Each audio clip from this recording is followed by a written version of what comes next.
Yönetmeni Sayın Reşat Akar'la beraberiz. Evet, yeni bir haftaya başlıyoruz. Seçimlere az bir süre kaldı. Artık heyecanını daha da bir hisseder hale geldik. Bugünün önemli gündem başlıklarına bakacak olursak eğer, Bakanlar Kurulu toplandı. Toplantı bitti ama sonrasında herhangi bir açıklama yapılmadı. Seçimlerle ilgili merak edilen sorulardan bir tanesi de neden karantinanın kalkması konusunun seçimlerden sonraya ertelendiği. Tabii bugün ağırlıklı olarak su sıkıntısı konuşacağız. Malum uzun zamandır bu sıkıntıyı yaşıyorduk ama gün geçtikçe artık ülkemizde daha da ciddi boyutlara ulaştı. Etraflıca konuşacağız. Güneyle kıyaslayacağız. Mali boyutlarının yanı sıra diğer etkenlerini de dile getireceğiz. Konuyla ilgili Hayvancılar Birliği Başkanı Mustafa Naimoğulları bize telefonla bağlanacak, açıklamalarda bulunacak. Diğer taraftan tabii adaya gelecek olan öğrencilerle ilgili önemli bir gelişme var. Birkaç gün öncesinde bakanlık bunu açıklamıştı ama charter seferlerle ilgili gereken numaraları ve bilgileri tekrar paylaşmakta yarar var diye düşündük diyoruz ve sizin de yorum ve sorularınızda bu haftaki Gündem Özel programına başlıyoruz. Merhabalar Sayın Akar. Merhabalar Funda Hanım. Tüm izleyenlere de hayırlı haftalar dileyerek başlayalım. Evet, artık geri sayım başladı seçimler konusunda diyebiliriz. Az kaldı.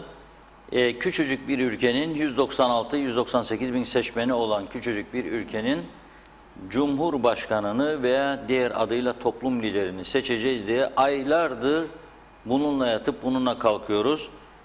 Yakında bir maliyet hesaplaması yaklaşık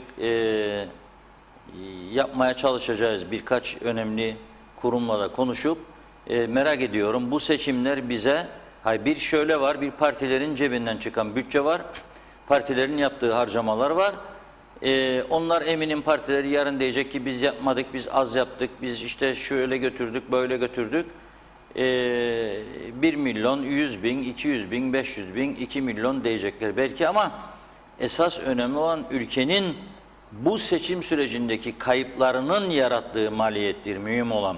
Çünkü bu seçimler olacak diye ve ülkenin başbakanıyla başbakan yardımcısı da iki koalisyon ortağı da adaydır diye ve ötekiler de bu fırsattan yararlanıp Facebook üzerinden onlara baskı kullanıyor diye bu ülkenin ekonomisi aylardır kilitlendi, insanlar açlığa, sefalete sürüklendi, mağazalar çöktü, kepenkler indi, bir yığın iflas, bir yığın şikayet, sorun ve bir de fırsatçılık. Hiç kimse gidip bugün fiyatlara müdahale edemiyor. Fiyatlar patlamış durumda. Dün bir yerel marketimize girdim. Ondan sonra da araştırma yaptım güneydeki bir marketin bazı fiyatlarını. Samimi söylüyorum, Euro'nun bu kadar yükselmesine karşın arada ciddi fiyat farkları var hala ve fırsat bu fırsat. 36 Türk lirasına olan bir eşya markette dün baktım 59 lira olmuş. Niçin ya? Nasıl oldu? 36-59 oluyor. Nereden? Nereden 59 oluyor? Yani döviz bu kadar yükselmedi. Nasıl? Adam diyor ki ben kendimi garantiye alıyorum diyor. Bir ithalatçı çünkü nerede duracağı belli değil diyor dövizin. İki satıcı markette kendini garantiye alıyor. Ben bu defa kaça alacağım? Şimdi ben bunu 40'a satarsam bir sonrakini tüccardan 45'e aldığımda ben 5 lira da cepten koyacağım üzerine sattığım malı geri almak için diyor. Zincirleme yükseliyor bu iş ve bunun faturası tabii ki vatandaşa ödettiriliyor. Bu son derece önemli bir konudur. Gerçekten benim dün fiyatlara baktığım zaman şaşkınlığımı gizleyemedim ve olmaz dedim yani bu kadar. Bu kadar olmaz.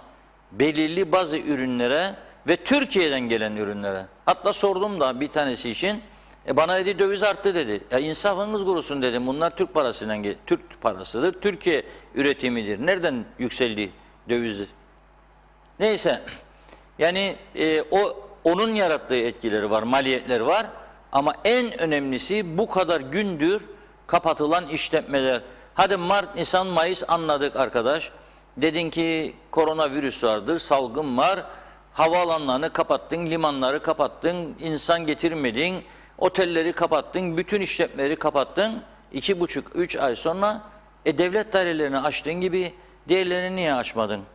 Hay devlet dairelerini açıyorsun, Kimse korona olmuyor. Devlet dairesinde bir odada 5 kişi 6 kişi çalışıyor da niye açmıyorsun? Sen bu taraftan diğer işletmede kapatıyorsun. Çünkü özel işletmelere karşı devletin ciddi bir sorumluluğu yok. Diyor ki onlar nasıl olsa diyor orada aç dedim, açıl dedim mi açılacak, kapan dedim mi kapanacak. Şimdi benim için seçim önemlidir diyor. Seçimi ben götürmem lazım. Seçimi götüreceksin diye sana oy verecek olanların acaba yüzde kaçı senin kapatma kararını destekliyor? Bir de onu düşün bakalım. Bu ülkede sadece kamu görevlileri yoktur. Ve maalesef aylardır kapattıkları işletmelerden kaybı çok büyüktür. Hem devletin gelirleri açısından hem belediyelerin geliri açısından hem de vatandaşların yaşam düzeyi açısından. Binlerce insan bu ülkeyi terk etmiş durumdadır. Ve bu terk edenlerin içerisinde vatandaşlar da vardır. Çünkü bir gelecek görmüyor insanlar.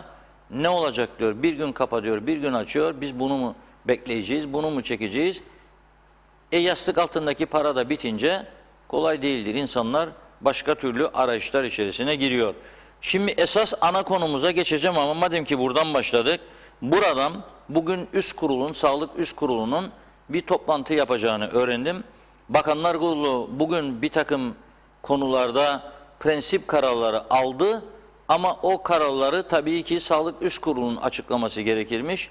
Sağlık Bakanı'na görev verildi. O da üst kurulu toplantıya çağırıp bugün belki akşam saatlerinde belki biz programı bitirinceye kadar bir toplantı olur, karar çıkabilir. Bekleyeceğiz bunu.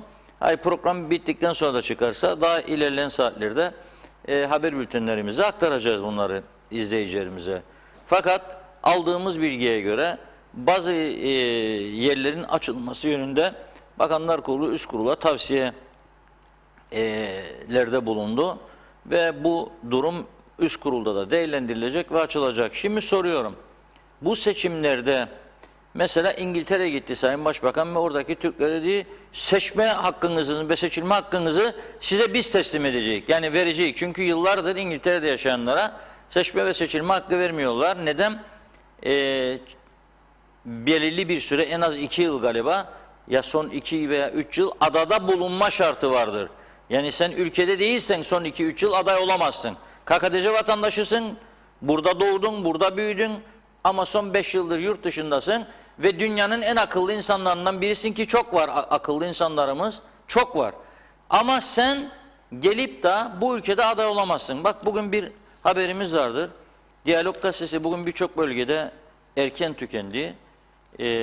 Özel haberlerinden dolayı.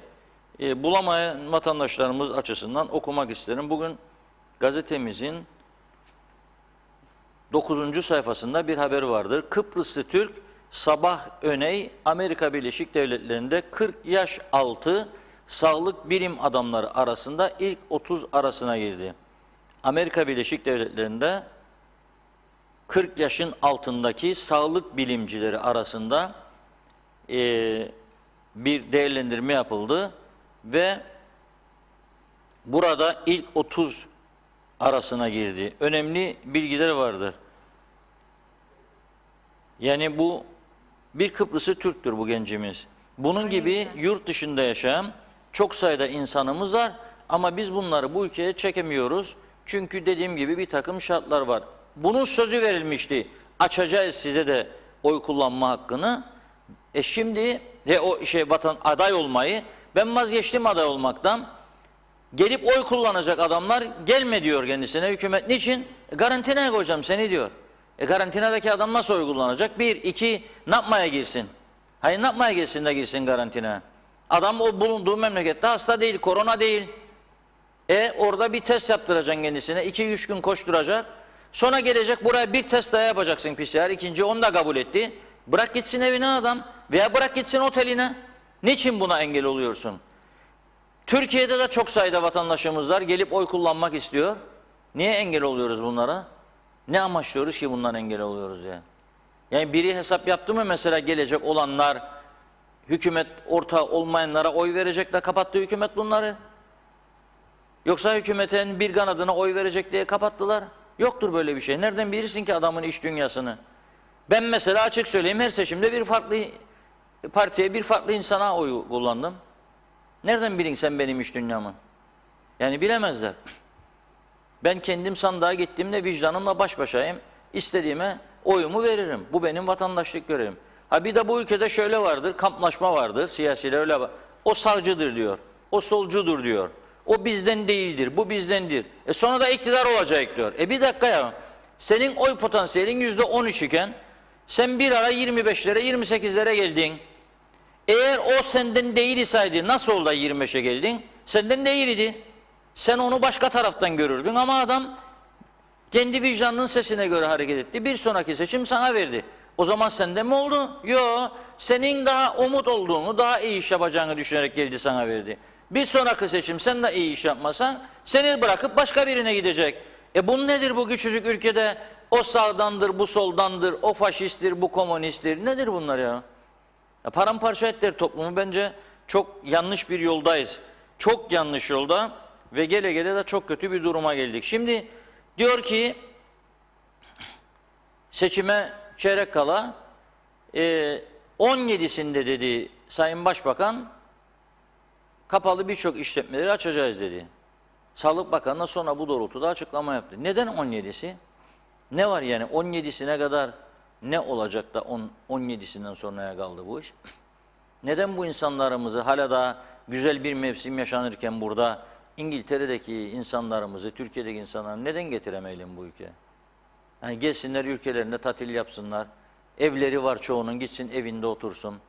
Biraz piyasa canlansın, marketlere, benzincilere, oraya buraya para akıtsınlar. Elektrik kurumuna, belediyelere. Ne var bunda? Restoranlara. Ne var? Yani ben bugünkü bu değerlendirmede ciddi kararlar almalarını umuyorum. Yani 18'i falan diyerek bu ülkeyi daha fazla kapatmasınlar. Maliyet o kadar daha artacaktır. Sonra düzelmesi de çok zorlaşacaktır. Bu uyarıyı yapmak istiyorum. Bugün inşallah bunu ciddi bir şekilde değerlendirirler. Şimdi en önemli konu başlığımız bugün söylemiştiniz programın başında. Su sıkıntısı. Şimdi önce geriden başlayayım. 3 Ekim Cumartesi günü Diyalog gazetesinin manşetinde şöyle diyor. Kuzey Kıbrıs Türk Cumhuriyeti'nin 16 göletinden çoğunun kullanılamaz hale geldiğini söyleyen Bakan Oğuz, yani Dursun Oğuz Bey, Tarım Bakanı, bunların bir kısmının 1975'ten beri bakımsız bırakıldığını söylemiş. Diyalog gazetesine açıklaması. Ne diyor Bakan Oğuz? Neden yapılamamış bakımı? Kaynak yok diyor. Ve örnek veriyor. Sadece diyor bir baraja set yapacak diyor. Yani sular için, durulması için suyun bir seviyede tutulması için bir set yapmak diyor. Bir tane gölete, baraja neyse 800 bin Türk lirası istiyor diyor. Ve bu kaynak yoktur bizde diyor. Şimdi 10 tane göletin bakımdan geçirilmesi için 800 bin liradan 8 milyon Türk lirası istiyor demektir. Öyle mi? Evet. Ve bu para yoktur diyor. Aynı gazetenin ön sayfasında bacak haber olarak kullandık, görsün insanlar diye.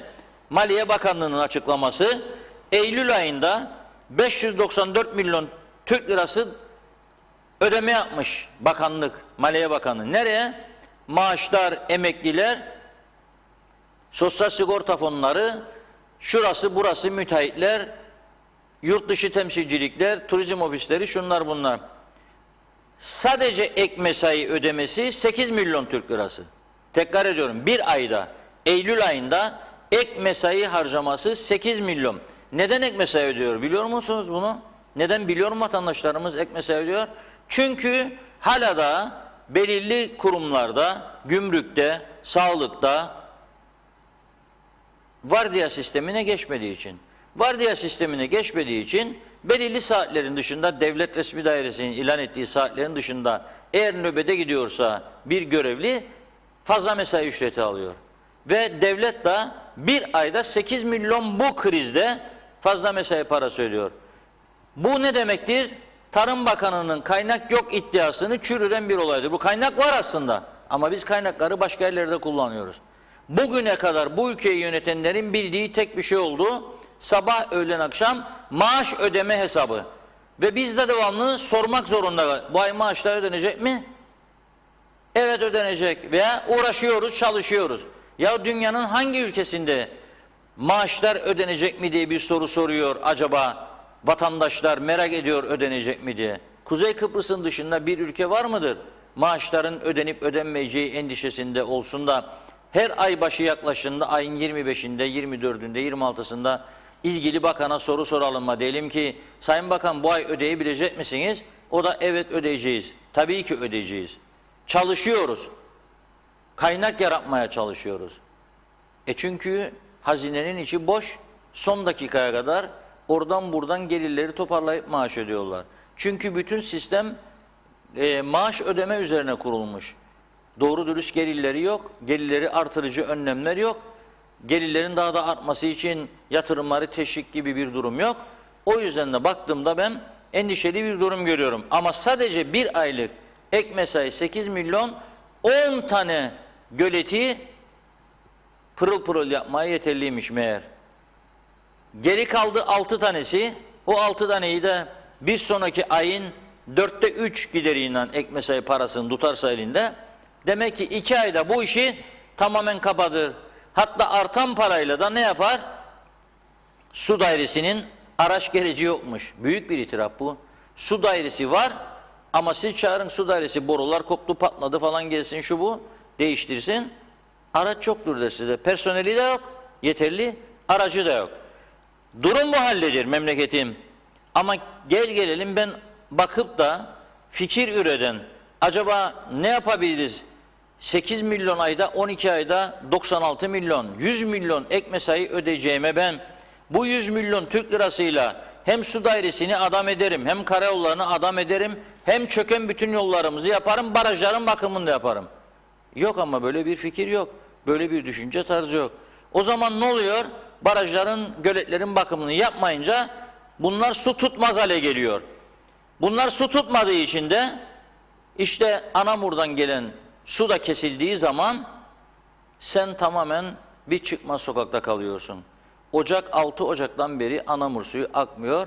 Geçikköy Barajı'ndaki suyla 5-6 ay idare ettik. O da bitince şimdi nereye döndük? Kuyu sularına. Kuyu sularına muhtaç kaldı vatandaşlarımız. Geçtiğimiz günlerdeki konuşmalarımızda bu kuyu sularıyla elini yüzünü yıkayan insanların başına gelenlerden birkaç örnek vermiştik. Ama bugün esas bir farklı örnek var karşımızda. Hayvanlar da hasta olmaya başlamış. Bunu kim söylüyor? Az sonra canlı yayına bağlayacağımız Hayvancılar Birliği Başkanı Sayın Mustafa Naimoğulları söylüyor. Diyor ki kuyu suyu sadece insanların değil hayvanların da sağlığını bozdu diyor. Hasta olup ölüyormuş hayvanlar. Mustafa Naimoğulları Bey diyor ki biz diyor daha önce bu içilebilir suya tonuna 4 lira veriyorduk diyor. Şimdi 10 liraya tankerle bu kullanılamaz durumdaki suya 10 lira vermek zorunda kalıyor hayvancı. Ve bu hayvanlar bu suyu kullandığı zaman diyor olumsuz yönde etkileniyorlar ve hasta oluyorlar. Çoğu diyor bu tuzlu sulardan dolayı ya telef oluyor diyor ya da süt verimliliği düşüyor diyor. Yani ekonomiye de çok büyük bir darbe. Bir hayvandan atıyorum 2 litre süt alıyorsa demek şimdi 1-1,5, onu da Mustafa Bey'den dinlemek doğrusudur. Arkadaşlar hazırsa Mustafa Naimoğulları'nı bağlasınlar. Gerçek durumu ona soralım. Biz sadece insanları düşünüyoruz çünkü, ama belli oluyor ki hayvanlarda da çok ciddi sorunlar yaratıyor bu susuzluk. Evet, Recep'e bakıyorum, bağlanmak üzere sanırsam. Herhalde bir problem var. Ayarlıyor arkadaşlarımız. O arada isterseniz birkaç izleyici mesajlarına yer verelim. Başlayalım. Telefon bağlanana kadar. Cengizhan Refikoğulları iyi yayınlar dilemiş. Hatice Yorgozoğlu lütfen bizi yani Aras'la ve Lokmacı'yı da hatırlatın diyor. Amber Evren olur Reşat Bey olur her şey serbest demiş. Hülya Özkoyuncu iyi yayınlar diliyor. Evet, Mestan Mümin fiyatlar kontrol edilemiyor devlet tarafından demiş. Hatice Yorgozoğlu Maraş'ı Singapur yapacaklar. Yorgozlu. Evet, pardon. Maraş'ı Singapur yapacaklarmış. Bize ne diyor? Çarşı ölü şehir, Bandabulyo ölü bize ne demiş? Evet, Şahin Demirel şu an 7 günlük karantinadayım. Her gün bir çeşit kararlar alanlar biletlerimizin yanmasına, paramızın boşa heba olmasına, özgürlüğümüzün kısıtlanmasına sebep oldular. Benden o isteyecek olan yanan bilet paramı ve kısıtladıkları özgürlüğümü iyi hesaplayıp beni tazmin etsinler diyor ve evet, rejiden haber geldi. Telefon bağlantımız hazır. Evet, Hayvancılar Birliği Başkanı Sayın Mustafa Naimoğulları telefon attığımızda. Mustafa Bey merhabalar. Merhaba, kolay gelsin. Teşekkür ederiz. Sayın Başkanım, özledik sizi vallahi. Köy halk meclisine ara verdik de. Evet, özledik. Sizi özledik. Sağ olun. Şimdi bugünkü açıklamalarınız üzerine konuşalım. Bu susuzluk nasıl etkiledi sizin sektörü, hayvancıları? Nereden su buluyorsunuz? Kaça buluyorsunuz? Ne gibi sorunlar yaşıyorsunuz? Reşat Bey, inanın ki üretim sektöründe en büyük sektör olan hayvancılık sektörünün son aylardaki en büyük sıkıntısı su sorunu. Evet. Yem sorunun, yem fiyatlarının %40 pahalı olması bile bu sorunun önüne çıkamamıştır. Düşününüz, aylardır hayvancı her türlü tehlikeyle yollarda tankerlerle kuyulardan su bulmaya çalışıyor. Hangi suyu bulursa, tuzlu da olsa, acı da olsa bulup hayvanlar içirmeye çalışıyor. Ve bu sebepten düşününüz, devlet üretme çiftliğinin arıtma suyu diye ortaya koymuş olduğu suyu 10 lira tonu almaktadır. Onu bile bulamıyor alsın. Düşünün, 4 liraya aldığı suyu şu anda 10 liraya alıyor ve onu bile bulamıyoruz. Ve bulamadığımız için tankerlerle 100 TL, 150 TL tankeri su bulup hayvanlara içirmeye çalışıyoruz. Tuzlu suları, efendime söyleyeyim acı suları. Bu sebepten ben biliyorsunuz 32 yıllık veteriner hekimiyim.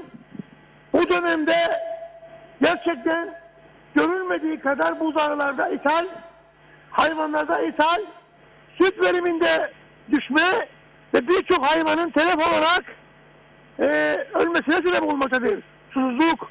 Çünkü siz tatlı su içirirken bir anda acı suya döndünüz ve hayvanlara ciddi anlamda karaciğerlerini, bağırsaklarını tahrip ettiniz. Ve hayvanlar yem yemek istemiyorlar. Çünkü tatlı suyu içmeyen hayvan yem de yemez. Bu sebepten süt verimleri yarı yarıya düştü ve ciddi anlamda bir sıkıntı yaşamaktayız.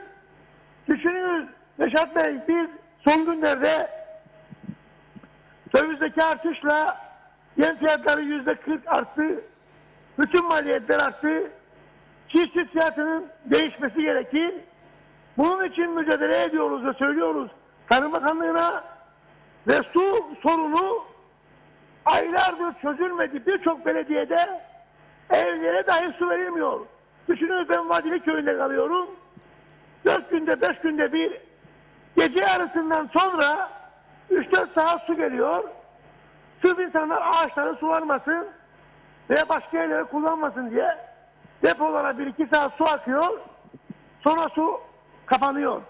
Ben demin bir arkadaşla konuşuyorum. Mesela Tepebaşı, Çamlıbel, İlle bölgesinde hiç evlere su akmıyormuş.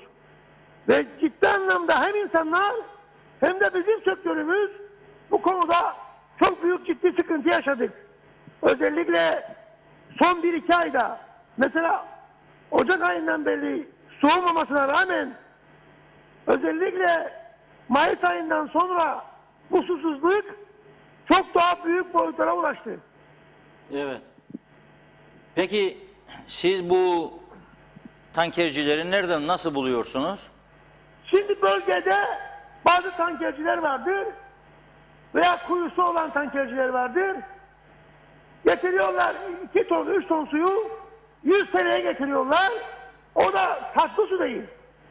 Tuzlu su, acı su. Nereden çekerler bu suyu Sayın Başkan? Bunlar kuyu sularıdır. Kuyu suları. Böyle bir kuyu sularıdır. Bunların bakteri oranları da yüksek. Mikrobik oranları da yüksek. Teslim oranı yüksek, tuz oranı yüksek. Acı su. Hayvanlar mecburen bu sıcağın içinde bunları içmek zorunda kalıyor. Evet. Ve Çünkü içince... siz tatlı su bulamazsınız. Tatlı su sadece Mesele bölgesini söylüyorum ben mesela.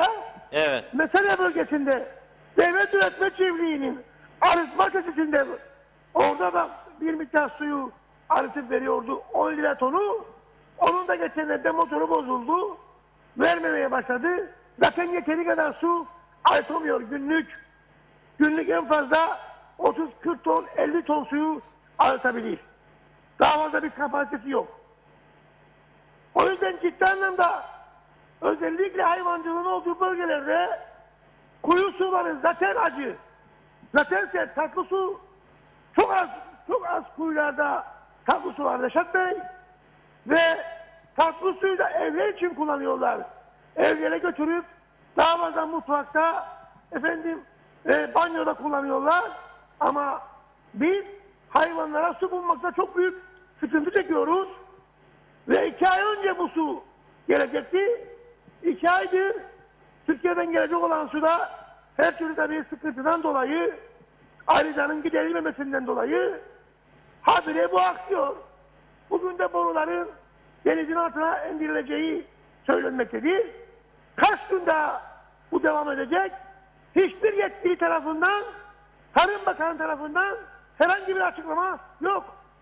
Evet. Yani bu anamur suyunun kesilmesi hepimizi mahvetti diyelim artık. Çünkü hem hayvancı bak ne hep sorunlar yaşıyor hem vatandaşlar. Bizim burası bile, yani burası bile dediğim yani iş yerimiz. Çünkü istemem daima kendi iş yerimizi, kendi özel durumlarımızı ortaya çıkarıp konu yapmak istemiyorum ben ama söylemek de zorundayım.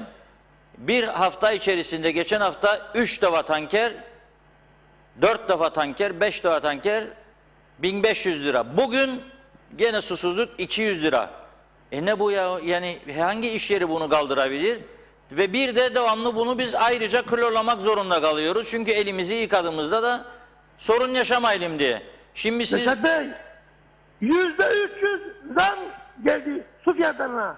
Evet. Bir çiftliğin bugün aylık su maliyeti 2-3 bin TL'yken 10 bin TL'ye 12 bin TL'ye çıktı. Bu da acı su. Evet. İçilecek gibi değil. Ve bir yandan da bunu bırakınız. Maliyeti bırakınız. Ekstra büyük bir zarar veriyor hem hayvanlara hem süt verimine hem buzağların ölümlerine sebep oluyor. Yani tatlı su bulsanız ve bu parayı verseniz belki belli bir müddet dayanabilirsiniz. Ama verdiğiniz parayla doğru dürüst bir su da alamıyorsunuz. Evet. Yani bunun maliyeti, bunun verdiği zarar çok büyük boyutlarda. O yüzden ne yapmayı düşünüyorsunuz bu durumda? Reşat Bey, biz bunu defalardır Tarım Bakanı'na dile getiriyoruz. Maliyetler yükseldi. Dövizden dolayı yem fiyatları yükseldi. Hayvancı alacağı süt parasını zaten düzgün alamıyor. Seçim öncesi hiçbir şekilde bu konulara çözüm bulunamadı. Seçim öncesi olduğu için seçimden önce diyor Sayın Dursunoğlu süt fiyatlarını görüşemeyiz diyor. Sonra diyor süt fiyatını arttırırsak halk bize oy vermez diyor. Tamam ama bu hayvancı ne yapacak? Üretim sektörleri ne yapacak? Evet, Siz oy derdindesiniz ama bunları çözemediniz. Su sorunu çözülmedi. Dövize karşı herhangi bir önlem alınmadı. Maliyetler yükseldi. Herhangi bir önlem yok. Bakanlıkta hiç kimse yok. Sayın Dursunoğlu'nu arıyorum. Dışarıda seçim çalışmasında telefonlara cevap vermiyor. Kendi telefonunu arıyorum. Sürekli meşgul.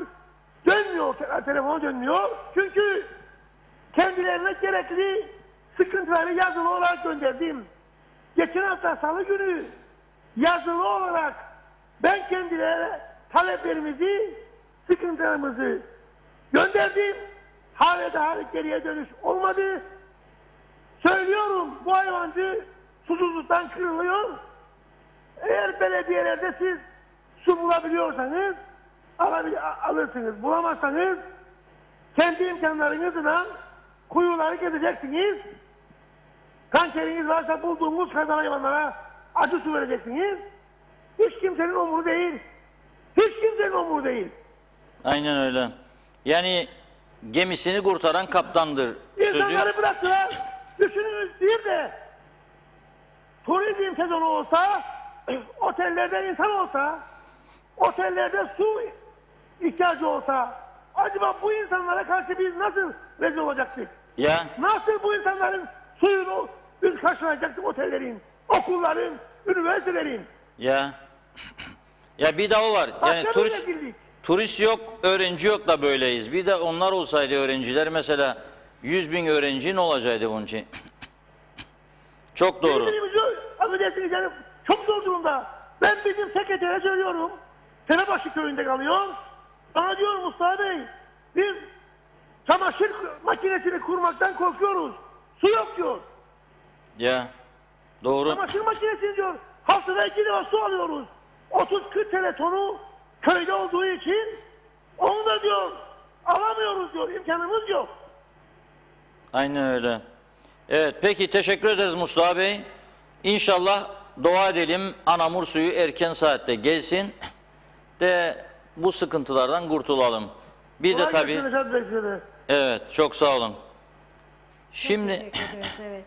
Mustafa Bey'in söyledikleri tabii çok önemli.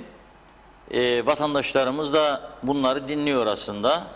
Tabii mesajlar geliyor, okuyacaksınız herhalde. Daha başka şikayetler var.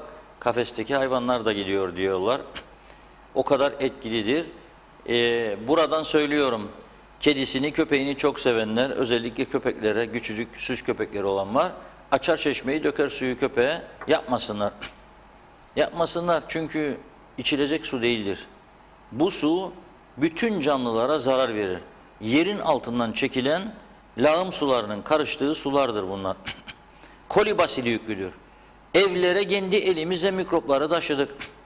Neden bu hale geldik de işte ortadadır. Biraz önce programın ilk bölümünde söyledim. Sebep ortadadır. Zaten yetkilileri kendileri itiraf ediyor. 16 göletimiz var diyor. Benim bildiğim 18'dir. Bu 18 tane göletin hemen hemen hepsi bakımsızlıktan su tutmaz hale geldi. Bir tane Geçikköy Barajı hariç, onu da son 5 yıl içinde yapıldı. Türkiye yaptı ve eğer 5 sene sonra Türkiye bırakırsa bizi, kendi kaderimizle de ilgilenmez devlet su işleri Türkiye'nin, aynı duruma gelecek diğerleri gibi. Su tutmaz hale gelecek. Siz okuyun mesajları, biraz sonra izleyicilerimiz de bunu kaçırmasın, izlesinler ve ondan sonra herkes elini vicdanına koyarak biz nasıl bir ülkede yaşayarak, Rumlar nasıl yaşıyor, biz nasıl yaşıyoruz? Onlar hiç konuşmadığı bir konu, biz neden bunları konuşuyoruz? 2 tane farklı video var göstereceğim. Mesajlardan sonra Hemen onları yayınlayalım. Evet, mesajlar. Sema Akbencan iyi yayınlar dilemiş. Mümin Hasan, nankörlük diz boyu. Mutlu kesim %30-35 diyor. Tema Yavaş, iyi yayınlar, Londra'dan selamlar. Ragip Candar, iyi yayınlar. Yarın İngiltere'den geliyorum Kıbrıs'a. Kuzey Kıbrıs Türk Cumhuriyeti vatandaşıyız. Evimiz var. 7 gün karantinayı ödüyor muyuz? Çok teşekkürler diye sormuş. Tezer Çemender, Londra'daki kardeşlerimiz zamanında buradaki yöneticiler particilik yüzünden ver bana oyunu, seninse seni işe alayım ve benim partilim senin partiliğin, işe alınamayanlar hepsini kaçırttık şimdi.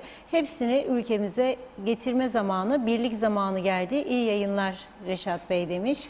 Haluk Şahin, ben bile Kuzey Kıbrıs Türk Cumhuriyeti vatandaşıyım. İş bulamadığım için yurt dışına gitmeyi düşünüyorum. Oy bile düşünmüyorum diyor. Hülya Özkoyuncu, kızım tatil için gelecekti. Karantina olduğu ve ev karantinası olmadığı için gelemiyor diyor. Oğlum dün İstanbul'dan geldi ama karantinada eve gelemedi. Oğlumu göremedik demiş. Gaye Kök, bizler yerli halk bile tatile gidemiyoruz çünkü rezervasyon almıyor. Kuzey Kıbrıs Türk Cumhuriyetli öğrenciler gelecek seçim için diye yazmış. Ulus Barani, Başbakan Tatar kapalı iş yerlerini 17'sinde açacağını söylüyor. Niçin derseniz, zanneder ki Cumhurbaşkanlığı seçiminde 2. tura kalıp açacağı dediği iş yerlerine yerinde iyi görülüp 2. turda bu kesimden oy alacak yorumunu yapmış. Hüseyin Koltan selamlar, iyi yayınlar Funda Hanım ve Reşat Bey. İyi haftalar dilerim, kolay gelsin. Doğru haberin adresi diyor. İbrahim Sayın, iyi yayınlar Reşat Bey. Neden Başbakanla Cumhurbaşkanı derdiyle uğraşırız? Başkanlık sistemine geçilsin. En temizi bu. Yeter baştakileri zengin ettiğimiz diyor. Mustafa Kombo hayırlı yayınlar Reşat Bey. Barış Erfinike iyi yayınlar dilerim. Mehmet Bulduk kafesteki bıldırcınlarım öldü. Su yüzünden tuzlu su hasta etti hayvanları yazmış. Mehmet Akın Allah şu seçimler bitse de kurtulsak Noel Baba da gelmez ki bir çanta para getirsin. Yandık diyor. Yılbaşına da daha çok var. Allah yardımcımız olsun demiş. Emin Mehmet, Reşat Bey belediyeler suyu 3 alıp 5'e satarken devlet katkısı da alırken biraz da göletleri düzenleselerdi iş yapmak isteyene iş çok. Üstelik hepsi de batık. Londra'yı bırak Türkiye'nin Bursa nüfusu kadar yeri nasıl idare ettiğimiz ortada diyor. Hülya Özkoyuncu saçlar dökülüyor. Ya mutfak araç gereçleri iyiden iyiye düşündürücü durum vahim. Meltem Adalı iyi yayınlar dilemiş. Emin Mehmet şikayet et. Şikayet en kolayı, teşvik var, zarar ziyan var. Folluk kapıya gelince her kesimden şikayet. Fedakarlık, birlik kuramayan biz her şeyi hoyratça, bencilce kullandık diyor. Sayar Aker hayvancılar hasta değiller ama yastadırlar. Hükümetten Lokman Hekim misali derman bulamıyorlar. Utanç verici demiş. Evet, mesajlarım şimdilik bu kadar. Evet, barajlarla ilgili merak ediyoruz Reşat Bey. Barajlarla ilgili gösteriyi vermezden önce bir açıklama yaptı Başbakanlık şimdi. Evet. Ersin Bey'in burada ilginç iddiaları var. Bunu okumak istiyorum. Şöyle diyor Başbakan Ersin Tatar, bazı yabancı, çok önemli bir iddia var burada. Bazı yabancı istihbarat örgütlerinin Türkiye Cumhuriyeti ile gerçekleştirilen teknik çalışmaları manipüle ederek Kuzey Kıbrıs Türk Cumhuriyeti seçim süreci ve seçim sonucunu kendi çıkarları doğrultusunda yönlendirme gayresiyle çalışmalar yaptıkları saptanmıştır diyor. İlginç bir durum bu. Bazı yabancı istihbarat örgütleri Türkiye ile KKTC arasındaki çalışmaları manipüle etmek amacıyla diyor çalışma yapıyorlar diyor Ersin Bey. Devletin bu gelişmeleri yakından izlediğini, hiçbir istihbarat örgütüyle işbirlikçilerine, vatandaşlara, vatana, millete zarar verme şansı tanımayacaklarını, gereken tüm yasal adımların mutlaka atılacağını vurguladı diyor.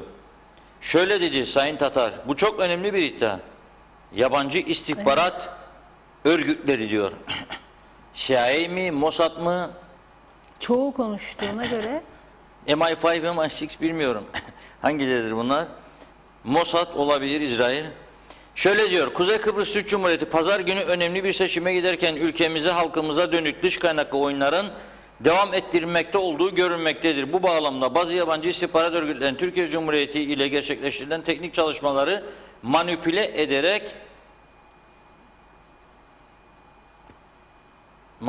ederek Kuzey Kıbrıs Türk Cumhuriyeti seçim süreciyle seçim sonucunu kendi çıkarları doğrultusunda yönlendirme gayesiyle çalışmaları yaptıkları devletimize saptanmıştır. Bazı dış kaynaklı istihbarat örgütleri ülkemizde yuvallanarak Türkiye Cumhuriyeti'nin teknik heyetlerini profesyonel çalışmalarla uzaktan görüntülüyorlar diyor.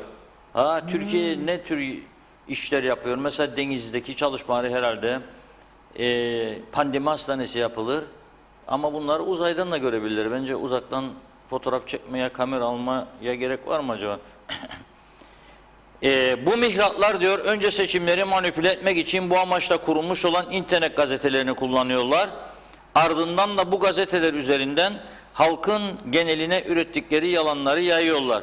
Devletimiz gelişmeleri yakından izlemektedir ve hiçbir istihbarat örgütüyle işbirlikçilerine, vatandaşlara, vatana, millete zarar verme şansı tanımayacaktır.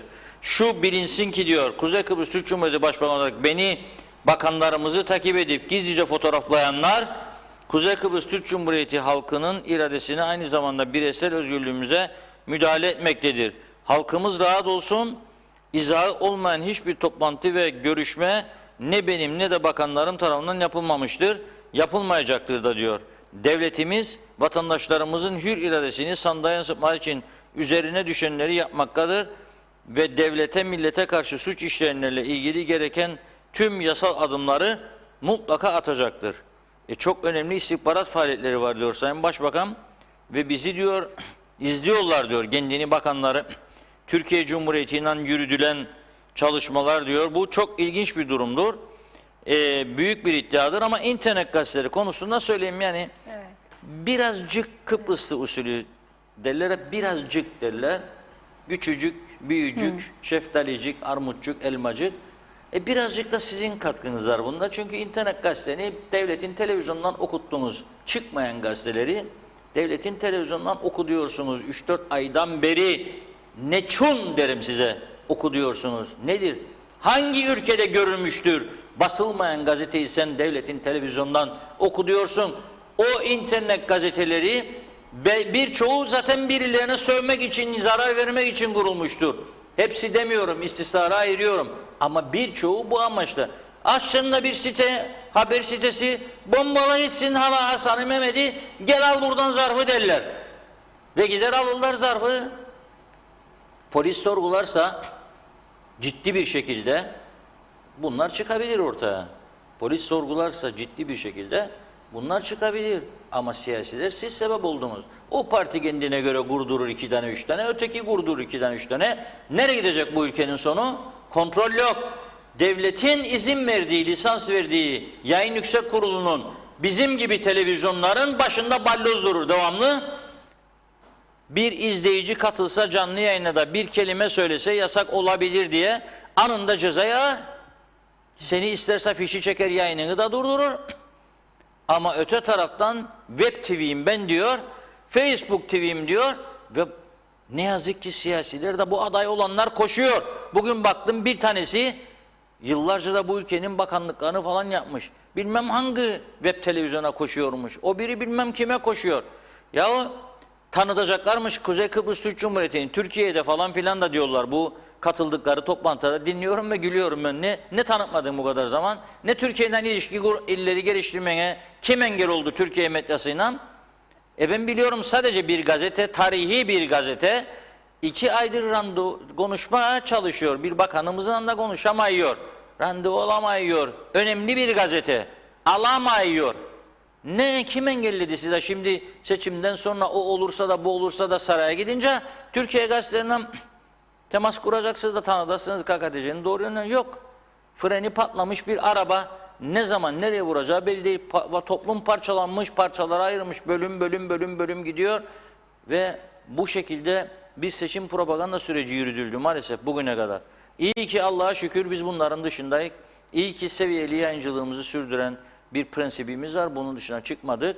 Bu şekilde gitmek en doğru yoldur ve bizim yolumuz da doğru yoldur. O yoldan devam edeceğiz. Ama bu şikayetler şimdi yapılıyor ya, bilinsin yapılıyor. Mesela bize bir reklam filmi geldi. İyi para da teklif etti arkadaşlarımıza. Görelim bakalım dedim. Gördüm. Aman Allah'ım. Nice buraya gelen öğrencilermiş. Nelere düşürülmüş, tuzaklara düşürülmüş. Yabancı, Türk öğrencileri değil. Afrika ülkelerinden. Daha 4 gözlenmiş gösterir dramatik olaylar. Geldiği memlekette kardeşçiği, küçük çocuklar bile çalışıyor tarlalarda. Orada para biriktiriyor da yolluyor buna. Bu da kafasına koymuş. Başka ülke bulamadı da Kuzey Kıbrıs'ta avukat olacakmış mesela. Ya doktor olacakmış ya bilmem ne. Da ama şey demiş, aldatılmış da bir önce bitirip döneyim kurtulayım buradan diyor. Ne gitmedi? Sadece bir ülkenin 8.000 vatandaşı kaldı. Gitmedi pandemide burada. Ne gitmedi? Ama belli ki hazırlanmış senaryo ve Avrupa Birliği de bunlara para veriyor arkadaş. Para veriyor, kötüle diyor bu KKTC'yi. Sen diyor da bize de para verecekmiş, televizyona da yayınlayalım bunları, kendi ülkemizi kötüleyelim. Ha bu ülkenin eleştirilecek taraf var yok mu? Vardır. Ama çok ülkenin var. Mesela programa gelirken gördüm İngiltere'de binlerce pozitif vaka yanlışlığından kayıtlara girmemiş. Biraz önce İngiltere demokrasinin binlerce vaka kayıtlara girmemiş. Bir yanlışlık olmuş. İngiltere bu. Yani ne yapabilirsin? Amerika Birleşik Devletleri'nin başkanı hastanede korona tedavisi görüyor. Ölen insan sayısı 208.000. Dünyada eleştirilebilecek çok ülke var. Devler süperler. Ha, bizim de eleştirilecek tarafımız var ama yok da bu kadar da. İnsaf da dinin yarısı yani. Az sonra gece kulübü falan hikayesi Rum tarafında nelerin olduğunu herkes biliyor, güneye gidenler. Kaç yüz tane gece kulüpleri vardı, neler döner o loş ışıkların altında bilirler. Yani burada da var, orada da var. Ha, pasaportlarına el konurmuş, devlet olsan burası el koyma olayına bir baksın. Köle gibi çalıştırılırsa ona da baksın. Kim engelledi belediyelerin mesela denetiminde olan dairelerde gidip de kontrol yapmasını? Lefkoşa'da eski bir pilitçi, ızgara pilit satan bir dükkan, küçücük bir dükkan, 35-40 metrekare. Onun üst katı sendesi var. Normalde 2 yatak yan yana zorsa yere eski çarşaf veya battaniye gibi bir şey atmışlar. Kartonlar, sigara kutuları var, kartonları. Galiba 19 kişi ihbar ettiler bize. Gönderdik, muhabir içeri giremedi pis kokudan. Verem hani. Belediye beni mi bekler bunu? Diyalog gazetesi, televizyonu bunu yayınlasın da gitsin. Biz yayınladıktan sonra belediye gitti, bastı, hepsini topladı, götürdü. Orayı da mühürlemiş. Bunun gibi kaç tane var? Gene Lefkoşa'nın Köşkçilik bölgesinden söyleyeceğim, kumsal bölgesinden. Bir apartman dairesinde 15 kişinin kaldığı tespit edildi. Günlerce apartmanın diğer sakinleri telefonla oraya buraya, polise, belediye, oraya buraya, günlerce, haftalarca, aylarca sonunda belki müdahale ediliyor. Bunlara bizi kim engelliyor ki? Bizim yapmamız lazım. Ha tabii şimdi başbakanın söylediği yabancı istihbarat ajanları kol geziyor dedi. Bu çok önemli. Acaba nereleri görüntülüyorlar? Ona da merak ediyorum. Yani nereleri gözetlediklerini merak ediyorum. Gerçekten ilginç bir durum. Bunu iyi ki şimdi programdayken bize aktardı ve biz de aktardık. Bir barajlara geçmeden önce Evet. Mustafa Bey'in su konusu galiba bir şey yazdı da epey oldu. Bakamadım. Uzunca bir mesaj. Yaptığım önemli bir araştırmayı diyor sizle paylaşmak istedim. Bu ülkenin kaydı yapılmamış 35 bin aracı vardır. Ha, bunu daha önce de düşündüm. Bu araçların kaydı olmadığı için mahkemelerde 62 bin adet hız kamera cezası ve 93 bin adet de tahsis edilmeyen park cezaları vardır. Allah, 93 bin adet tahsil edilmemiş, 62 bin adet de hız kamerası cezası varmış, onlar da tahsil edilmemiş. Bunların hep 35 bin aracın devlette kayıtları olmamasından kaynaklanır. Siz ve vatandaş devletin maddi kaybını bir düşünün. Sonra da devlet parasızlıktan yakınıyor. Benim ve devlete şu mesajım olsun. Daha beter olasın diyor, yok olmayalım. Bunca yıl geçti, devlet olmayı bir türlü öğrenemedik, yazıklar olsun diyor. Tabii tüm Cumhurbaşkanı adaylarına diyor Cem Emre arkadaşımız bir söz göndermek istiyorum diyor. Siz istiyorsunuz ki çöllerin ortasında bıraktığınız insanlar size gül bahçesi sunsun. Öyle bir dünya yok diyor. Çok anlamlı bu. Bir kitaplık laftır. Siz diyor istiyorsunuz ki çölün ortasında bıraktığınız bu insanlar size gül bahçesi sunsun. Ama öyle bir dünya yok diyor. Çok güzel bir söz. Teşekkür ediyorum Cem Emre arkadaşımıza. Programa ciddi bir renk kattı. Diğerlerini daha sonra okurum. Evet. Şimdi ben sizi biraz devlet otoritesinin egemen olduğu ve halkı için, ülkesi için, insanları için ne güzel çalışmaların yapıldığını göstermek adına buradan Japonya'ya götürmüyorum, Güney Kıbrıs'a getiriyorum. Lokmacı Barakatı'nda Türk polisiyle Rum polisinin arası 10 metreyi bulmaz. Metehan'da da aynıdır. 15 metre sonra aynı ülkenin bir başka bölümüne geçersiniz. Orada 19 tane baraj vardır. O 19 tane barajın toplam şu anda içinde bulunan bugün, yani 5 Ekim 2020 şu an itibariyle, bunu girerken programa hazırladım, emeğimi acımadım, uğraştım, bir bütün barajlarını hesapladım. 19 barajda şu an itibariyle 232 milyon 208 bin metreküp su var. Bizim Geçikköy eğer Anamur suyu aksaydı, kesilmeseydi ve full dolu olsaydı kapasitesi 26,5 milyon metreküp. Rumların sadece az sonra 2 tane görüntü göreceğiz. Biri tüm barajları gösteriyor. Biri de en büyük olan Kuris Barajı'nı gösterecek. İlk Kuris gelecek zannediyorum ekrana. Kuris Barajı'nın sadece şu an içinde, bu barajın içinde 97 milyon 136 bin metreküp su var. 97 milyon 136 bin. Bizim Geçikköy full olsa 26,5 milyondur. Neredeyse Geçikköy'ün kapasitesinin 4 katı sadece bir barajlarına vardır su. O Kuri Barajı'nı bir görelim ve birazcık o suyu uzaktan da seyretmenin ferahlığını yaşayalım. Evet.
Reşat Bey, aklıma ilk şu söz geldi. Gerçekten görüntüleri izleyince göz görmeyince gönül katlanıyor derler ya. Aynen öyle. Şimdi böyle görünce izleyicilerimiz de öyle. Şimdi bu adamlar 1974'ten sonra yaklaşık 200 bin Kıbrıs Rum kuzeydeki mülklerini bırakıp güneye gittiler.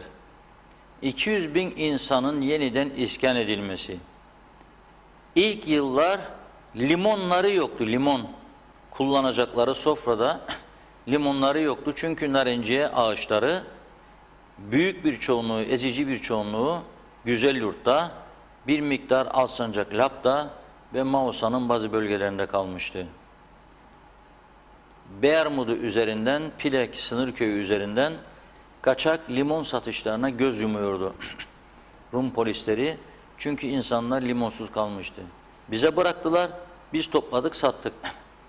Sonra bu insanlar orada, şu anda bizim üzerimizde, bizim kat kat üstümüzde narenciye üretip ihraç eder duruma geldiler. Evlerini, yurtlarını yaptılar. Lefkoşa Uluslararası Havaalanı kapandı. Tek havaalanıydı. Yarın da o konu üzerinde duracağız. Yarınki programda müthiş olacak yine bu Lefkoşa Havaalanı meselesi.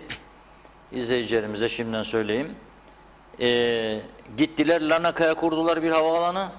Ondan sonra da gittiler bir tane de Baf'a kurdular. Bugün bu az önce görüntülerini izlediğimiz 19 tane barajları vardır. Sadece bir tanesi, en büyüğü, bizim Geçikköy Barajı'nın 4 kat üzerinde suyu var. Su var şu anda stoğunda, barajın içinde. Ve bu insanlar bunları yaparken biz elimizde Türkiye'nin yardımlarıyla yapılmış 16 dedi Sayın Bakan ama benim bildiğim 18 taneydi göletler, barajlar. Bunların hiçbirinin bakımını yapmadık. İtiraf ediyor Sayın Bakan da diyor. Hiç diyor bakım yapılmadı diyor. Bazıları 75'ten beri, yani 74 öncesinden ya 74 sonrasında bize kalan bazı göletler 74'ten beri bakımsızdır diyor. Nitekim Tatlısu göletini gidip temizlediler ve oraya daha yapılması gereken işler var. 800 bin lira ister diyor. Böyle bir para da bizde yok diyor. Biz bakmadık, göletlerimizi kuruttuk. Türkiye'den gelen suyu alıp almama konusunda kavga verdik. 2 lira 30 kuruşu ton başına çok gördük. Şimdi Mustafa Naimoğulları Bey diyor ki hayvanlara diyor tuzlu pis suyu diyor 10 lira tonu bulmakta zorlanıyoruz diyor. Hayvanlar düşüp kalıyor diyor. Hastalanıyor diyor. Süt verimi azaldı diyor. Perişanlık diyor. Ayda 2000 lira, 2500 lira verirken diyor hayvancı su parası şimdi 15 bin lira veriyor diyor. Ve buna rağmen hayvanlar da hasta oluyor. Bu da ayrıca işin cabası. Şimdi o insanlara, o 2.30'a karşı çıkanlara herhalde artık herkesin bazı mesajları vermesi lazım. Bu ülke işte bunların yüzünden bu hale geldi. Ben seçtim seni ama ben seni seçerken bir gün bana Türkiye nimet getirecek buraya. Hayat ve suyu getirecek. Ben 2 lira 30 kuruştan gelen bu hayat suyunu senin reddedeceğini bilmeyerek oy verdim ben sana. Senin günlerce ayak sürteceğini, savaşmaya götüreceğini, bu işi aklınca prim yapacaksın diye Türkiye'nin çatışma noktasına götüreceğini bilmeyerek oy verdim. Ben senin beni iyi yöneteceğini düşünerek oy verdim. Ama başka ülkelerde de Rum tarafı dahil örnek alınabilecek insanlar her zaman ülkesine, halkına, devletine hizmet etmek için göreve gelir. Bizde ideoloji ön plana çıkıyor göreve geldikten sonra. İdeoloji ve bir takım kararlar parti merkezlerinde, parti meclislerinde, parti merkez yürütme kurullarında alınıyor. O zaman ben seni niye seçtim? Bu zihniyet, bu anlayışın bizi nereye getirdiğini görüyoruz işte. Çok ciddi bir susuzluk var ortada. Biz büyük bir sıkıntı çekerken adamlar şu anda korkunç bir su kapasitesine sahip ve dedi ki Mustafa Naimoğulları turizm bir de canlı olsaydı, bir de öğrenciler gitmeseydi, 100 bin öğrenci burada olsaydı ne olacaktı halimiz diyor. Nasıl su verecektik diyor. Zafer diyen kiralanan otelin plajını aldı diye belediyelerin bir tane kuyusu var, 2'den diye seviniyorlar. Şimdi elektrikleri kesilen kuyulardan da su çıkmıyor. O bölge insanlarını Allah acısın diyorum. Öteki 1,5 milyar dolarlık yatırımı kaybeden belediyeye soruyorum. Kanalizasyon atıklarını ne yapıyorsunuz? Doğrudan denizin içine. Denizin. Denizler bizimdir. Denizler bizimdir. Yağmaladılar, geri alacak. Al geri. Denizler senin değil. Denizler lağıma hizmet eder hale geldi şimdi. Böyle bir ülkede mi yaşamak istiyoruz biz? Bu mudur bizim özlediğimiz ülke? Bu mudur bizim hak ettiğimiz düzen? Bunu kendi kendimize sormamız lazım. Bu mudur? Yani evet, vatan millet Sakarya odur budur ama biraz da içimizi düzeltmeye bakmamız lazım. Bu şekilde olmaz bu iş. Evet, dilerseniz biraz mesajlara bakalım yine. Çok fazla birikmeden izleyicilerimiz neler söyledi görüntülerle ilgili. İlk olarak Mümin Hasan'ın mesajını okumak istiyorum. Neden tam mesaj okumuyor demiş. Hasan Bey, özellikle baktım, mesajınız tam okunmuş. Siz de görürsünüz. Orada insanların mutluluğu %35 gibi bir mesaj tam olarak okundu. Onu hemen iletmek istedim.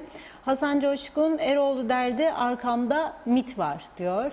Ethem Durak, Reşat Bey doğru söylüyorsunuz da bu halkın hiç mi suçu yoktur? Bütün iskaiyeler yıkıldı, toprak göletlere, denizlere taşınıyor demiş.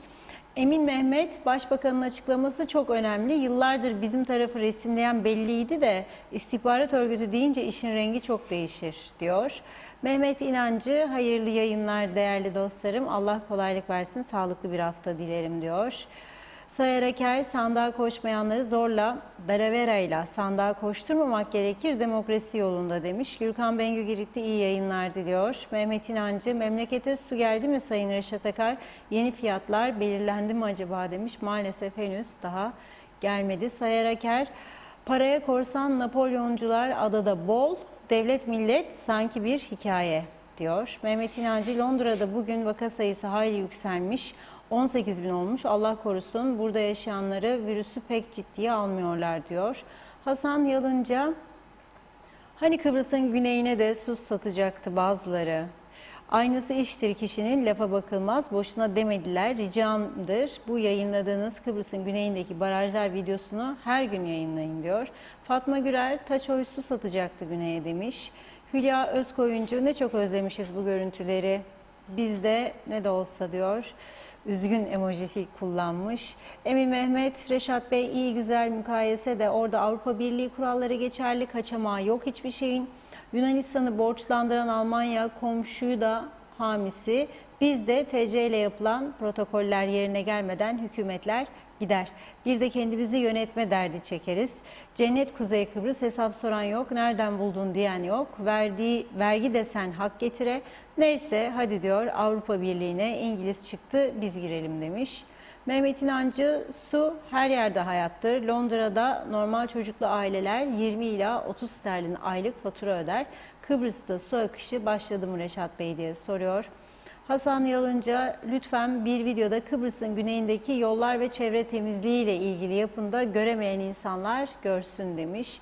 Betül Kazımoğlu, Taçoy görsün bunu diyor, daha fazla lafazanlık yapmasın demiş. Şevket Tacel, Bafa Larnaka'ya havalimanı yaptılar, Türk mallarını istimlak ederek değil mi diye sormuş. Nikos Bülent Antonio, iyi yayınlar, iyi haftalar dilerim Sayın Akar. İnşallah rahatsız değilsiniz demiş izleyicimiz. Uzun kollu giydiniz bugün. Aman hasta olmayın, bunlara doğruları kim söyleyecek? Sizden başka direkt konuşan parmakla sayılıdır, saygılar demiş. Erol Canseç, bırak Rumlar yapsın Reşat Bey, nasıl olsa her şeyi hazır buluruz yine, bir anda her şeyi hazır buluruz yine paylaşırız diyor. Ayşe Güner Mertcan, selamlar Reşat Bey. Ekranınızda komşularımızın suyla ilgili başarılarını gördükçe hasta oluyorum. Londra'dan Güner Bey yazmış. Şebnem Taran, ben bir Türkiye'li olarak doğru konuşmak gerek, bizleri sevmiyorlar Reşat Bey. Seviliyorsunuz, iyi ki varsınız demiş. Nihat Karmi, helal Reşat Bey, çok güzel söylüyorsunuz.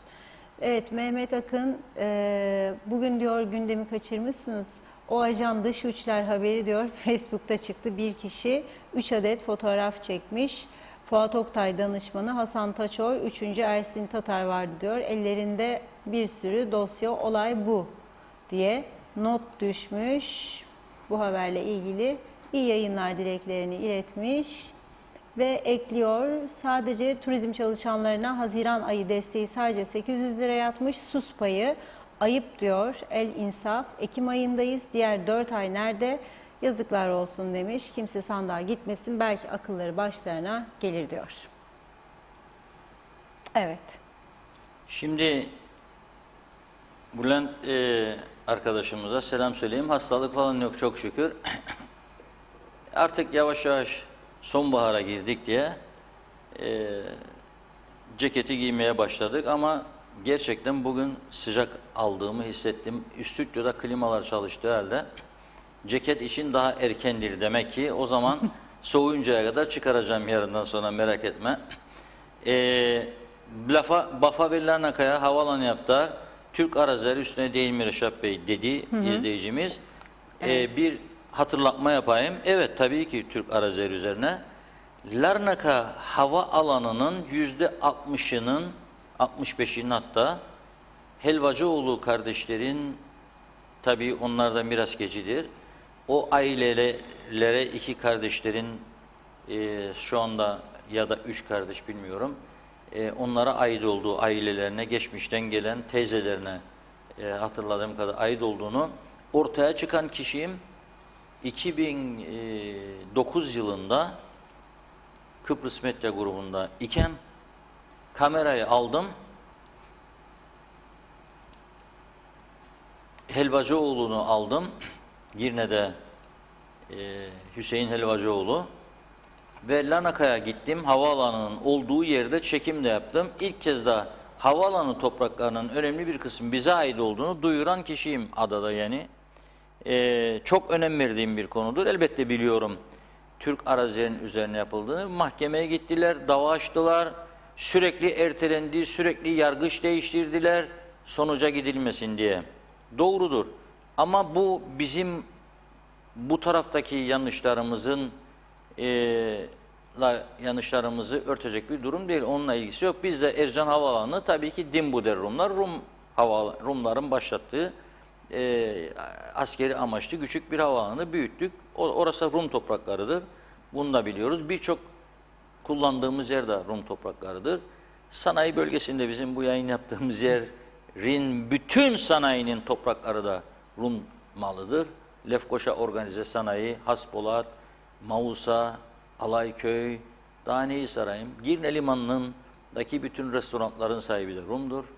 Belapais'teki o şahane villaların, topraklarının büyük bir çoğunun sahibi Rum'dur.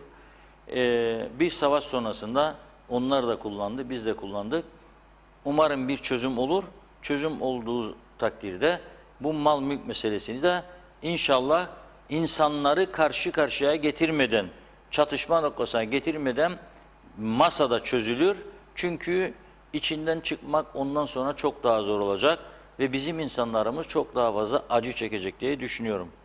O yüzden de bu mülkiyet konusu gerçekten can güvenliği kadar önemlidir. Çok ciddi olaylara gebedir eğer masada çözülmezse. O yüzden tekrar üzerine basarak söylüyorum. Bizi çözüme götürecek olan liderden kim ise bu, mülkiyet konusunu sağlam tahtaya bağlamasını istememiz lazım ve isteyeceğiz. Ona göre oy kullanacağız. Garantiye alınacak. Aksi halde vatandaşlarımızın ezici bir çoğunluğu, belki %90'ın da üstü ciddi sıkıntı yaşayacak. O çok önemli bir konudur, belirteyim. Peki müzakereler olacak mı? Evet, öyle görülüyor ki olacak. Rum basınından aldığımız bilgilere göre Almanya Başbakanı ve Avrupa Birliği dönem başkanı Merkel, Yunanistan'ın Türkiye aleyhindeki ve Güney Kıbrıs Rum yönetiminin Türkiye aleyhindeki yaptırım paketini Aralık ayına kadar ertelerken kendilerine beşli konferans sözünü verdiği ve Kıbrıs'ı Türk-Yunan sorunlarıyla birlikte bir paket halinde çözmeyi önerdiği ve bunun üzerine direndiği yönünde haberler var. En doğru haberleri, yani bu olayları diyeyim, daha doğrusu en doğru demeyeyim. Ama bu perde arkası meseleleri Rum basınından öğreniyoruz. Bir başka önemli gelişme ise İngiltere'nin Kıbrıs'taki Yüksek Komiseri Lille'nin Rum Haber Ajansı'na yaptığı açıklamadır. Bence Kıbrıs Türk tarafı bu açıklamanın üstüne sarılmalıdır. Çünkü diyor ki İngiliz Yüksek Komiseri altılı konferans olacak diyor. Aradaki fark nedir söyleyeceğim. Neyi kastediyorsunuz diye soruyor muhabir kendisine, Rum Resmi Haber Ajansı muhabiri. O da diyor ki 3 tane garantör ülke diyor masada. Bir de diyor Kıbrıs Rumlar 4, bir de Kıbrıslı Türkler 5, bir de Birleşmiş Milletler Genel Sekreteri 6 diyor. Tabii Rum gazeteci buna bozuluyor. Çünkü Rum tarafı beşli konferansı şu açıdan ısrarla dillendiriyor. Diyor ki masada Genel Sekreter, 3 garantör devlet 4, bir de Kıbrıs Cumhuriyeti'nin Cumhurbaşkanı 5. Kıbrıslı Türkler, onlar diyor ayrıca bir Türk bir de Rum temsilci gelirler orada gözlemci olarak otururlar diyor. Ama esas masada sorunu çözecek olan 5 kişidir diyor. Bunu da bizim kabul etmemiz herhalde kolay değildir. Yani bizi tamamen dışlıyor, kendi Kıbrıs Cumhuriyeti olarak oturacak orada, öteki ikisi olmayacak. Dolayısıyla İngiltere Yüksek Komiserinin söylediği doğru olandır. Ortaya koyduğu teze Kıbrıs Türk tarafı sarılmalı ve bunu desteklemelidir. Bir başka önemli gelişme ise bugün tabii devletimizin TAK ajansı her gün Rum basın bültenlerini ayrı servis eder. Önemli gördüğü haberleri yapardı. Bugün bir not düştüler. Dediler ki Rum gazetelerini TAK'a ulaştıran galiba dağıtım şirketin ile dağıtıcıyla yaşanan bir sorun nedeniyle diyor. Bugün gazetelerin tercümeleri yapılamamıştır diyor. Bir iki başlık falan dedi. Neyse Rum Haber Ajansı'ndan okudum. 2 tane önemli haber var. Hiç yorum yapmadan aktarıyorum. Evet. Rum hükümet sözcüsü Kyriakos Kusios bugün yaptığı açıklamada Yavuz sondaj gemisinin Kıbrıs'ın münhasır ekonomik bölgesinden ayrılmasını, varsa bir Yavuz getirelim ekrana iyi olur, olumlu bir gelişme olarak nitelemiş ve Lefkoşa'nın yani Rum hükümetinin durumu değerlendirme için gelişmeleri beklediğini söylemiş. Rum Haber Ajansı'na açıklamada bulunan ve Yavuz gemisinin ayrılmasını yorumlayan sözcü, geminin Kıbrıs'ın MEB'inden ayrılması, yani münhasır ekonomik bölgesine ayrılmasının olumlu bir gelişme olduğunu ve olumlu iklimin yaratılmasına katkıda bulunduğunu belirtmiş. Geminin bölgede ayrılmasının daimi bir durum olup olmadığıyla ilgili bilgilerin açık ve net olmadığını ifade eden sözcü, Barbaros araştırma gemisinin hala Kıbrıs'ın münhasır ekonomik bölgesinin olduğunu da söylemiş. Yani Yavuz ayrıldı ama Barbaros Hayrettin oralarda diyor. Ama Barbaros Hayrettin sondaj yapmıyor. Sadece Barbaros Hayrettin keşif için görevlendirilmişti. Orada olması da onların tepkisini doğurmuyor demek ki. Ve bu aynı konuda bilinmesinde fayda var. Avrupa Komisyonu'ndan da bir açıklama geldi. Bu da bugünün önemli haberleri arasında yer alıyor.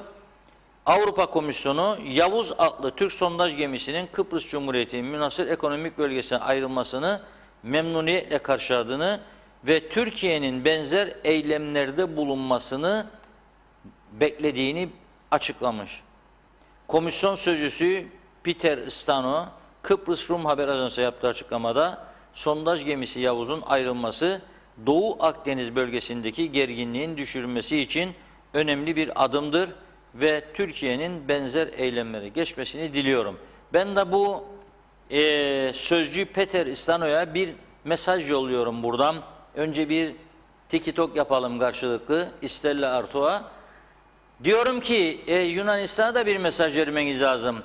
Güzel bir haber geldi geçtiğimiz hafta NATO gözetiminde yapılan görüşmelerde 2 ülke arasında olumlu bir sonuç alındığı, ortak noktalarda anlaşıldığı, uzlaşıldığı ve umut verici bir sonuca ulaşıldığı açıklanmıştı. Peki Yunanistan neden ondan sonra Türkiye'nin tepkisini çekecek şekilde Navtex ilan ediyor Türkiye'nin karasularında? Kulağını kim çekecek Yunanistan'ın? Yani üyeniz olabilir ama bu kulağı çekmezseniz bakın bir anda olumlu ortamı nasıl bozmaya çalışıyorlar. Ve Türkiye buna rağmen eğer Yavuz'u çektiyse oradan bunun kıymetini bilmek lazım. Demek ki Türkiye gerçekten bölgede barış isteyen, iki tarafın çıkarlarına hizmet eden bir düzenleme isteyen ve sorunların ortadan kalkmasını isteyen taraftır. Bunu da her hareketiyle kanıtlıyor. Beşlik, daha doğrusu çok uluslu konferansı öneren de bizzat Türkiye Dışişleri Bakanı Sayın Çavuşoğlu'dur. Cumhurbaşkanı Sayın Erdoğan'ın direktifleri çerçevesinde. Türkiye bunu istiyor. Ve öyle görülüyor ki Yunanistan ne kadar böyle Navtex alan ilan ederse etsin, belli ki Şahinler hala da devrededir. Siyasilerin yarattığı olumlu havayı bozmaya çalışabilecek bazı kesimler olabilir. Yunanistan'da da, Güney Kıbrıs'ta da, zaman zaman bizde de olabilir. Ama bilinmeli ki bugün bir İsrail Birleşik Arap Emirlikleri ile ortak bir noktada buluşabiliyor, işbirliklerini başlatabiliyor.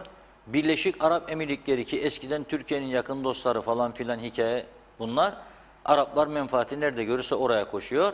Geçen hafta Rum kesimindeydi.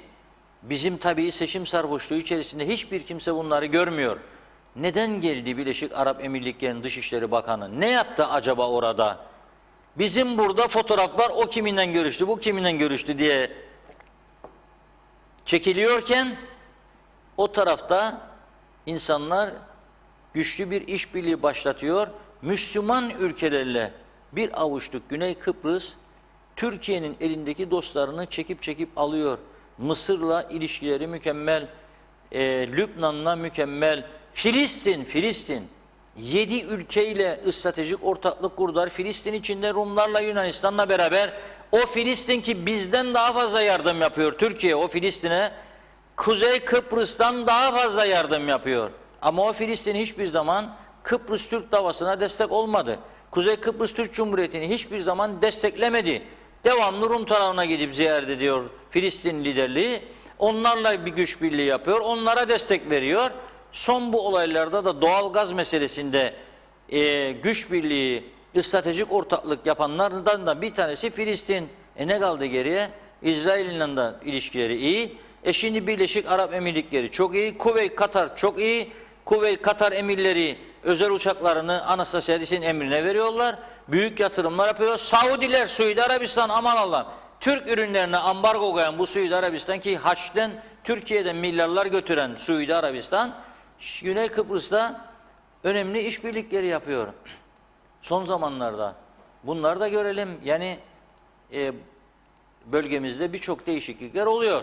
O zaman Türkiye'de şimdi stratejiyi değiştirip bölgede gerilimin azaltılmasına yönelik yeni adımlar atıyor. Belli zaten Kıbrıs meselesinde başından beri bir adım önde siyasetini izleyen Türkiye'dir.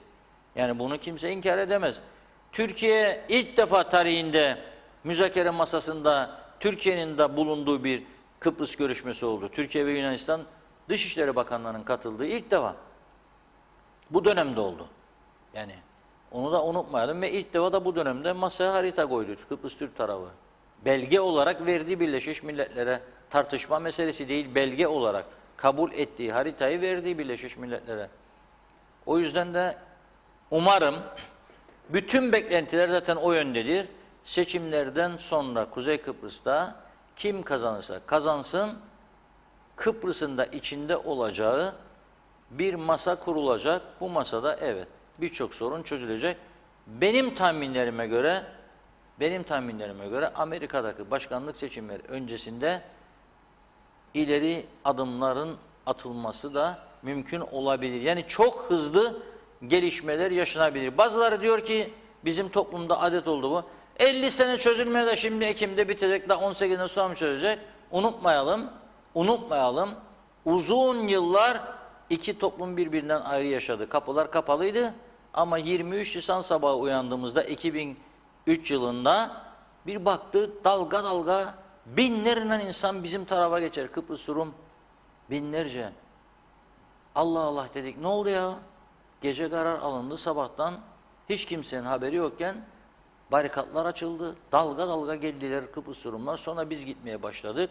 Dalga dalga. Bir anda Güney Kıbrıs'ta özellikle Lefkoşan Rum kesiminde bir anda Rum'dan fazla Türk oldu. Girne'de de Türk'ten fazla Rum oldu bir anda. Yani unutmayalım, bu böyledir. Dünya siyaseti bir anda ne tür gelişmenin olacağı belli değildir. Her ihtimale karşı hazırlıklarımızı yapalım diyorum ben. Evet. Ve programın sonlarına yaklaşıyoruz. Bir iki mesajım var. Onları da okuyayım programı kapatmadan. Bülent Dönmez, merhabalar Reşat Bey. Ben görüşmelerde halkının haklarını dik durarak savunan bir cumhurbaşkanı seçilsin istiyorum. Türkiye Cumhuriyeti ile kavgalı bir cumhurbaşkanı bu ülkeye hiçbir şey vermez. Asıl statükocu olanlar 50 senedir federasyon diyenlerdir. Çünkü Rum'un istekleri bitmiyor ama hala görüşelim federasyonu diyenler statikodan beslenenlerdir. Bir seçmen olarak düşüncem bu yönde. Teşekkür ederim demiş. Sayar Aker, savaş verir, savaş götürür. Ortak devleti yıkanlar hala da Enosis hayalindedir. Rum tarafında ayna yok diyor. Ahmet Taka, o ülkelerin liderleri Müslüman değil Reşat Bey yorumunda bulunmuş ve son olarak da Sayar Aker, doğalgaz çıkmaz, battı balık, yan gidecek diyor. Evet, bugünlük mesajlarımız bu kadar. Doğalgaz çıkar çıkmaz zaman gösterecek ama çok ciddi iddialar var. Amerikan ExxonMobil herhalde orada boş durmuyor. Total, Eni, dünya devleridir bunlar. Boş durmuyor. Bir gaz olduğunu tespit ettiler Kıbrıs açıklarında. Bir de İsrail'in Zohur yataklarıyla örtüşen yataklardan söz ediyorlar. Ha, ne zaman çıkar, ne zaman paraya dönüşür? Tabii bu zaman alacak. Doğrusu da bu işin Türkiye üzerinden gitmesidir. Öteki yoruma da katılıyorum. Evet, Enosis hayalinden vazgeçmediler diyor. Ne kadarı vazgeçti, ne kadarı vazgeçmedi belli değil ama hala da Rum tarafında bu konuda ciddi mücadele veren, hazırlık yapan kesimlerin olduğu biliniyor. O yüzden de geçen haftaki programda herhalde o izleyicimiz dinlememişti söylediğimi. Ben şunu söyledim ve her zaman da onu söylüyorum. Bu kez bu adayları topluca biz yapardık önceliği, almadık. Çünkü çok aday var. Bir haksızlık olmasın diye biz böyle bir organizasyona girmedik. Ama girseydik adaylara bir tek soru sorardım ben. Bir tek soru yeterlidir. Müzakere masasına oturduğun zaman Kıbrıs Rum toplumu liderine şu teklifi sunmaya hazır mısın? Yeni dönemde Enosis'in ve Taksim'in artık yerin altına gömüldüğünü, yok olduğunu ve bunu talep etmenin en ağır suç olduğunu kabul ediyor musun, etmiyor musun? Enosis'in öldüğünü bana tarihe gömdüklerini söylesin. Biz zaten Taksim için mücadele vermedik. Bu müzakere masasında iki bölgeli, iki toplumlu federasyon için çalıştık ve anlam planında da Taksim yoktu. İki bölgeli, iki toplum federasyona %65 gibi ezici bir çoğunlukla evet dedik. Biz zaten gösterdik niyetimizin ne olduğunu. Öyle bir karara bağlarım Rum liderliğini. Bağlanmazsa o zaman Birleşmiş Milletler Genel Sekreterine bakarım yüzüne ve şunu sorarım. Sen benim yerimde olsaydın ey Guterres, kabul eder miydin çözümden sonra bu adayı ana vatanlarına bağlamak isteyen tarafından bu anlaşmayı yapar mıydın diye sorarım ben olsam.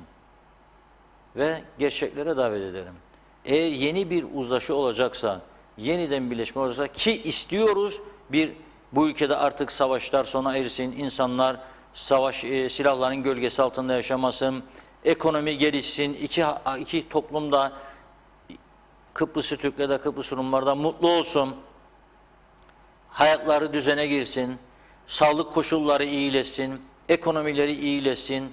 Burasının ikinci bir Singapur olması çok rahattır. Çözüm olması halinde burasının milyonlarca turist gelebilir ve yatırımlar, korkunç yatırımlar gelebilir buraya. Ülke müsaittir ve güzel bir ülkedir. Doğası mükemmeldir.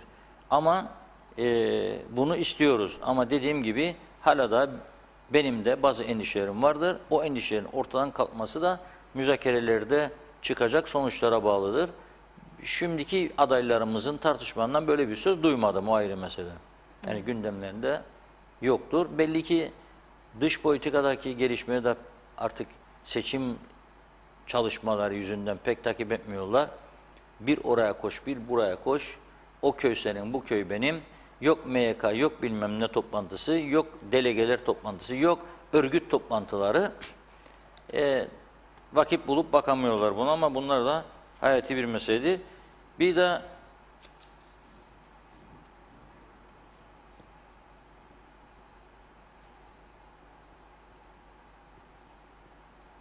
Son mesajlar var galiba sizde de. evet, Girne'den bir haber geldi. Girne'de kalp rahatsızlığı olan 78 yaşındaki bir Kıbrıslı Türk hastada COVID-19 tespit edilmiş.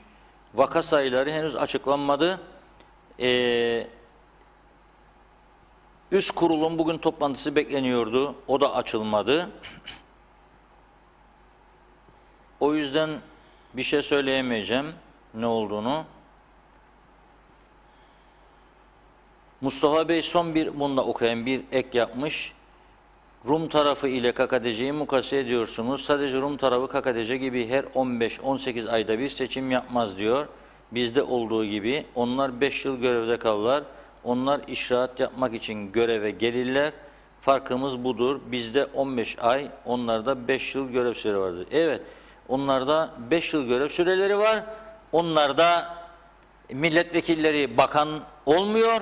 Parlamento kendi görevini yapıyor. Onlarda başkanlık sistemi var. Başkan kendi kabinesini teknokratlardan oluşturuyor. Dıştan insanları getiriyor. Onlar Kıbrıs sorunuyla ilgili kararlarını ulusal konseylerinde alıyorlar. O ulusal konseyde eski devlet başkanları da bulunuyor. Bütün siyasi parti liderleri bulunuyor. Dolayısıyla bizden çok farklı yönleri vardır. Ama biz başkanlık sistemini maalesef bugüne kadar ciddi bir şekilde tartışıp uygulamaya koyamadık. Anayasa değişikliğini yapamadık. Bu saatten sonra da kolay değil. Yeni Cumhurbaşkanı seçiyoruz. Hemen arkasından hangi parlamento halkı referanduma götürecek de başkanlık sistemine geçeceğiz. Biraz zor. Ağzınıza sağlık. Çok teşekkür ediyoruz Sağ olun. değerli yorumlarınız için. Evet sevgili izleyenler, bugünlük de Gündem Özel'in sonuna geldik. Tüm hastalarımıza geçmiş olsun dileklerimi iletmek istiyorum buradan. Tüm çalışan sağlık çalışanlarına da, doktorlarımızı da, hepsine de kolay gelsin dilekleriyle programı bitiriyoruz. Yarın yine aynı saatte gündemle sizlerle birlikte olacağız. Hoşçakalın.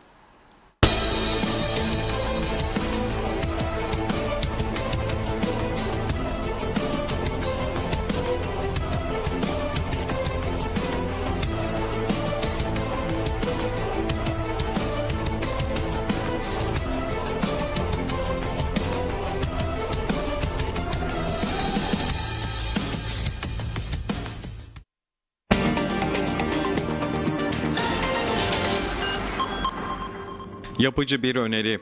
Cumhurbaşkanlığına aday olanlar bir kanaldan öteki